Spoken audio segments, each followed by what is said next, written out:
Praise the Lord everyone, सभी को जय मसीह की। Today's topic is going to be no compromise. आज का विषय होगा समझौता नहीं।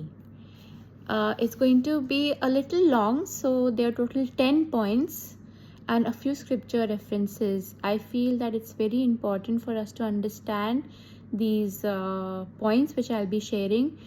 मेरा ये मानना है कि ये जो 10 पॉइंट जो है ये बहुत ज़रूरी है हमको समझने के लिए, तो इसलिए मैं चाहती हूँ कि ये आपके दिलों में आपको समझ में आए और प्रभु के वचन से हम समझे कि क्या यीशु मसीह हमको बताते हैं। We should understand by God's word that what does Jesus want us, what does he want us to do. So let's start with the first point. पहला point है that once given our life to the Lord, we cannot go back to the old life. एक बार हमने जब अपना जीवन प्रभु को दे दिया, तब हम अपने पुराने जीवन में वापस नहीं जा सकते। The second point is whatever I did or if I said anything in the past is not me anymore. जो भी मैंने कहा और जो भी मैंने किया पिछली बार, वो मैं नहीं हूँ अब। Why? Because of the new life, क्योंकि मैंने एक नया जीवन पा लिया है। The old has gone, the new has come. The third point is that the old habits और priorities do not concern me.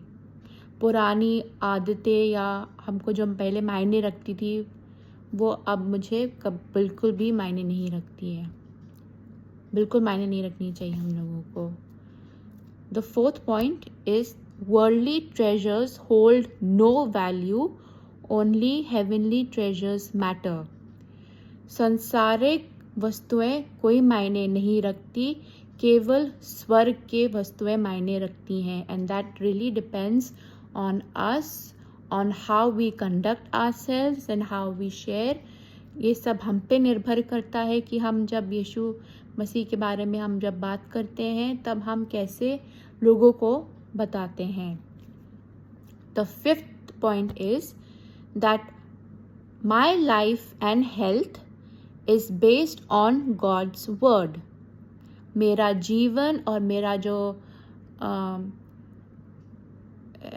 Health है वो प्रभु के वचन पर निर्भर करता है। मेरा जो अगर हम अच्छे स्वस्थ में अगर जिए तब। The sixth point is that my worth matters in heaven, not on earth. मेरी कीमत स्वर्ग में है, दुनिया में नहीं। The seventh point is that I have to please God, not man. मुझे परमेश्वर में उनके भरोसे में चलूँगी और उनको ही मानूंगी, दूसरों के बारे में मैं नहीं सोचूंगी। The eighth point is that my body is the temple of the living God. मेरा जो शरीर है ये प्रभु ये परमेश्वर का मंदिर है, क्योंकि it all depends how we treat our selves, how we treat our body, what are we consuming. Are we consuming the world और are we consuming God in our life? हम क्या अपने शरीर में डालते हैं? क्या हम प्रभु के वचन को अपने जीवन में लेके अपने जीवन में ला रहे हैं, या फिर जो दुनिया जो हमको देती है वो अपने शरीर में डाल रहे हैं? So we need to understand that because our body is the temple, it has to be kept pure. क्योंकि हमारा शरीर प्रभु यीशु मसीह के लिए है, प्रभु परमेश्वर के लिए है, हमें उसको शुद्ध रखना है। The ninth point is that being sensitive to his calling, the world doesn't understand. हमें अपने आप को प्रभु के आवाज़ से हमें हम्बल रहना है, हमको और सेंसिटिव होने की ज़रूरत है इस बात को, क्योंकि जो दुनिया है ये भी समझ नहीं पाएगी when it comes to being sensitive to God and to His voice. हमें हरदम उनके लिए नाजुक रहना है. हमें ऐसा नहीं समझना है कि ओ हम परमेश्वर के रास्ते पे चल रहे हैं, so we don't have to listen to Him. It's not that. We need to always be sensitive, being in His presence. हमको हमेशा उनकी उपस्थिति में रहना है. उनकी आवाज़ सुनने के लिए हमारे दिल में एक भूख होनी चाहिए. So we should not be hardened because the world will not understand this part. The last point, which is the 10th point, is that being different from the world. We are called to be different from the world. हमें इस दुनिया से अलग रहने के लिए, हमें अलग बनाया है इस दुनिया के लिए. The scripture references are, first is from Matthew chapter 6 verse 20 and 24. मत्ती 6, 20 और 24. And it says,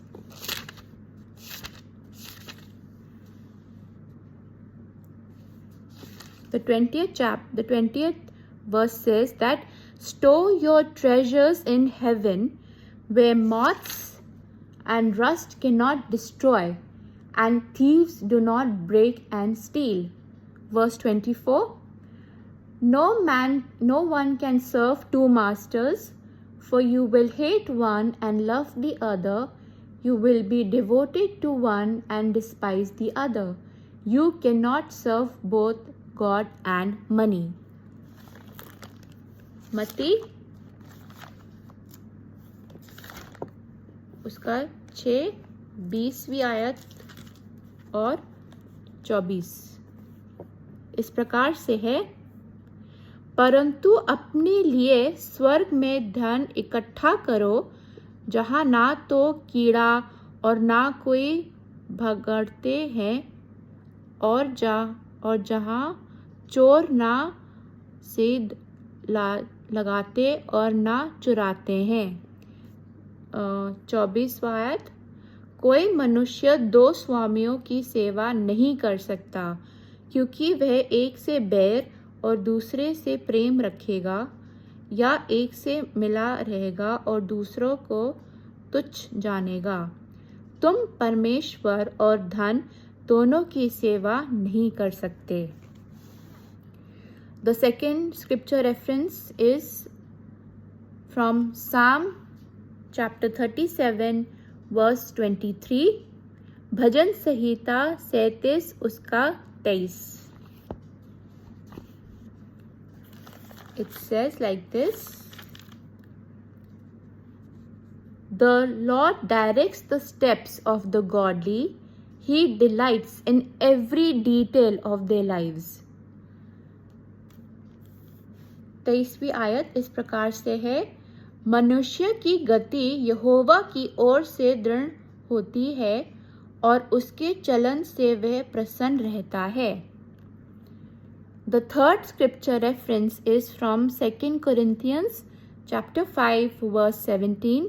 दूसरा कुरिन्थियों उसका 5, 17 आयत.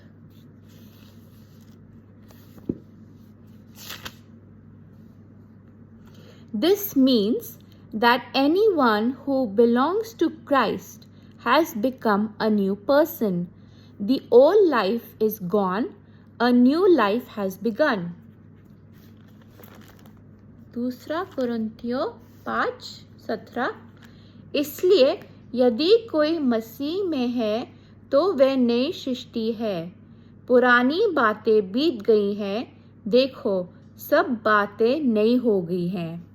And the last scripture reference is from Philippians chapter 3 verses 13 and 14.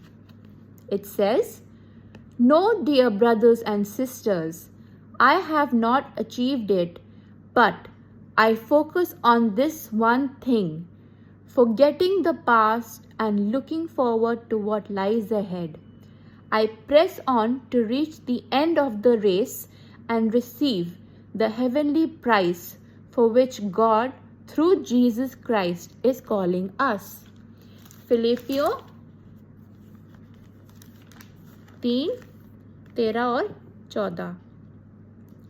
हे भाइयों, मेरी भावना ये नहीं कि मैं पकड़ चुका हूँ, परंतु केवल वह एक काम करता हूँ कि जो बातें पीछे रह गई हैं उनको भूलकर आगे की बातें की ओर बढ़ता हुआ निशाने की ओर और दौड़ा चला जाता हूँ, ताकि वह इनाम पाऊँ जिसके लिए परमेश्वर ने मुझे मसीह यीशु में ऊपर बुलाया है।